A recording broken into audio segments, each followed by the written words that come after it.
Hello, everyone, and welcome to another edition of the Monday Morning Mentor. My name is Aaron Gudekunst here with Elevate, and today we're going to be going over another set of content ideas for blogging.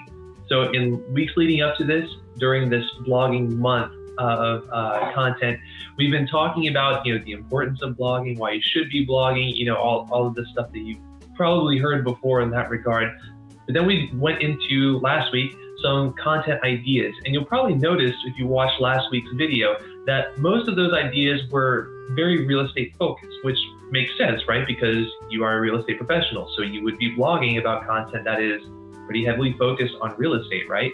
We talked about tips and tricks for buyers and sellers. We talked about mortgage and lending information, local resources for people who are looking to move into the area. What type, should you rent or buy, things like that. So things that are very, again, real estate specific.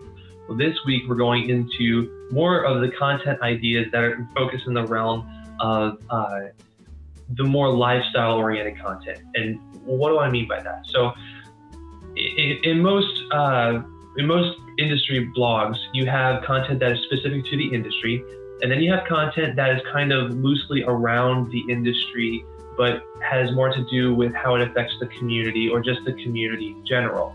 So for example, you may be blogging about listings, but every once in a while you may want to throw in content about maybe a local event that you're helping sponsor, or maybe something about like the farmers market that's going on in town. Now, why would you want to do that? Well, the key reason you would want to do something like that is not all of your readers, not everybody who's visiting your website or going to your blog to get that valuable content is looking to buy or sell a house 100% of the time. You have different audiences that are going to find their way to that blog. And a lot of those folks are not going to be in the market right now, or maybe they just got done with buying or selling a house through you. And so they're not really interested in some of that information that has to do with the mortgage process or things like that. At this point, now that they've actually moved into the community, they're probably more interested in content that has to do with the community, right? So that's what we're going to be talking about today.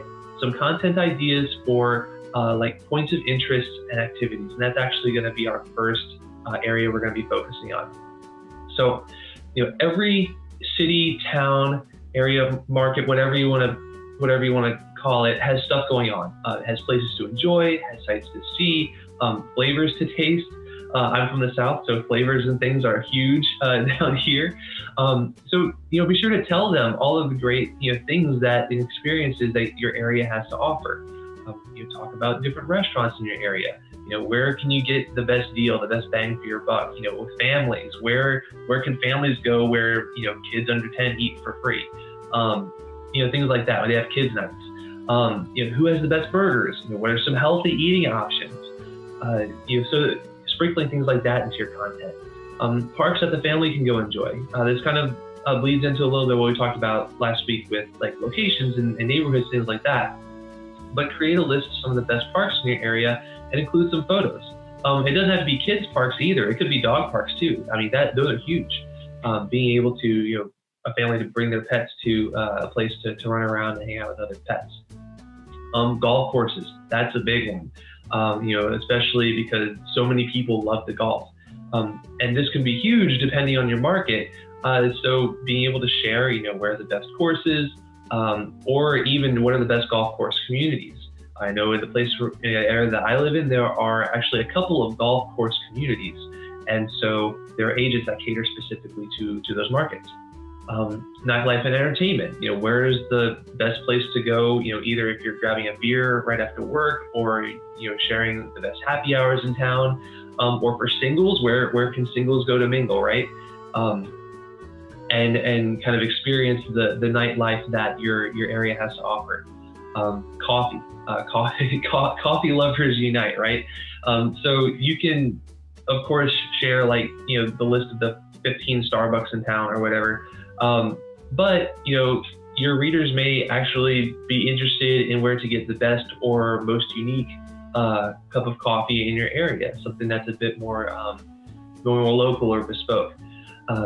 Local getaways, day trips, those are also big. So where can people find those kind of like those local hidden gems that your audience can get away for the day and relax and spend time with friends and and family, like staycationing. Just as another example from my own personal life, I had no idea until a couple years ago that I live in an area that has a good amount of like natural springs that you can just go to and chill out and hang out. I would have loved to have known that as a kid, and I didn't. But that's kind of just an example of like, oh wow, that's pretty cool that I didn't know that those were there. So being able to share that with folks who are new to the area is going to be helpful. I mean, it could even be helpful for folks who have been living in the area for 20 plus years, like I had.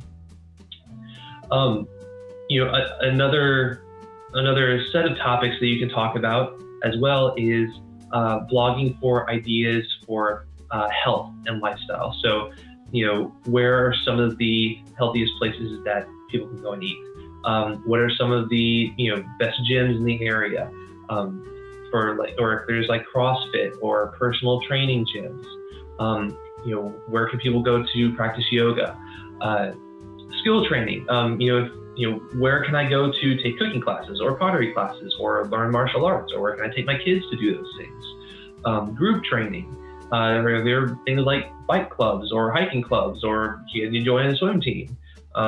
What other activities are there in the area that, where you can just go outside and do stuff? Sporting goods, you're doing a lot of these things outside now, so where can I get the gear to go and actually do these things and do it, have fun and be safe? So, kind of going over a lot of these other lifestyle ideas as well. And then also, you can blog for home features. So, and this is going to tie, I guess, a little bit back into what we had talked about, last week. But, especially like where I'm from, pools are kind of a big deal because it gets really, really hot down here. So, which home has the best type of pool on the market? Which homes have like, incredible views, or which areas would folks want to look in if they wanted to, to get a good view? If there are unique features that come along in a property that might help to market it. It could be something interesting like a really interesting garden, like on that level, or it could be something like wild, like a helipad, or stables, something like that. Or even like secret passageways in between the walls. It's like one of those huge manors, things like that.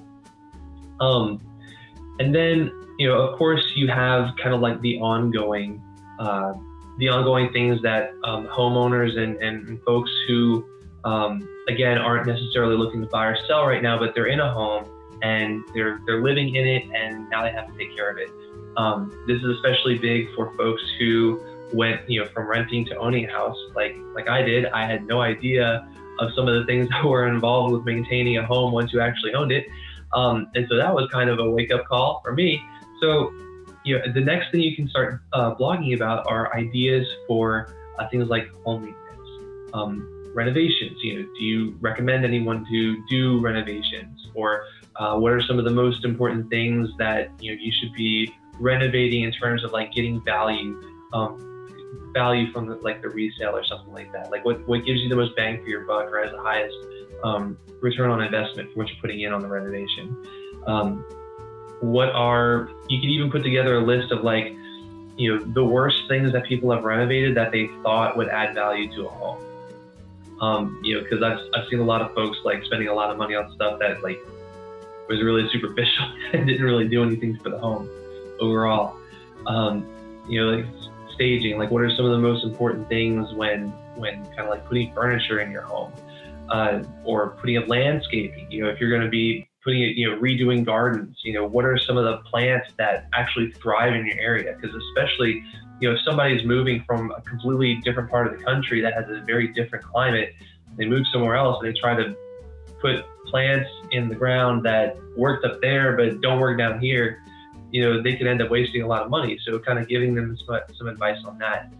And then, things like decorating, like what are the next, trends in paint, and what are the next trends in, maybe solar power or new windows, energy efficient whatever, airplanes, things like that. Any websites you can recommend on that, or what are the most, what are the most common pitfalls in a lot of these different things. So there are a lot of topics that you can discuss in a blog post that you as a local, as someone in real estate, as someone who knows the area, can really help inform folks on, provide that valuable information, the things that will want to keep them coming back to your blog even after they have worked with you to buy a home or sell a home. Don't just make your blog appealing to folks who are currently in the process. Make it appealing to folks who are not going to be in the process even for a couple of years. That way, whenever it is time for them to come back into that cycle of buying or selling a home, you're going to be the one that they think of first, because you have taken the time and put in the effort to provide that valuable content and become that hub of information that they are used to now going to and seeking out that good, valuable advice.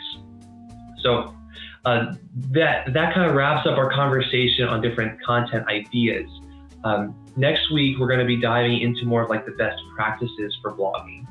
So kind of getting into the nitty gritty of, things you should be doing, things you should be avoiding, things that will help to make a blog more readable, I guess you could say, less boring, because, you're asking for people's time to sit and read through these things. So, we're going to be going through some strategies to make sure that you're not only talking about things that they're interested in learning about, but you're also talking about it in a way that will keep them interested.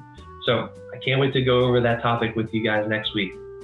But until then, go ahead and check us out at tryelevate.com. There's a lot more good information on there, lots of guides. I've talked about those before that you can get to. I'm providing a link right down here below that you can check out for those. And then, just check it out and see what, if there's anything that kind of like stands out to you on the site that, maybe something you're struggling with that we may be able to help with. There's lots of good coaching opportunities on there as well that are totally free to you.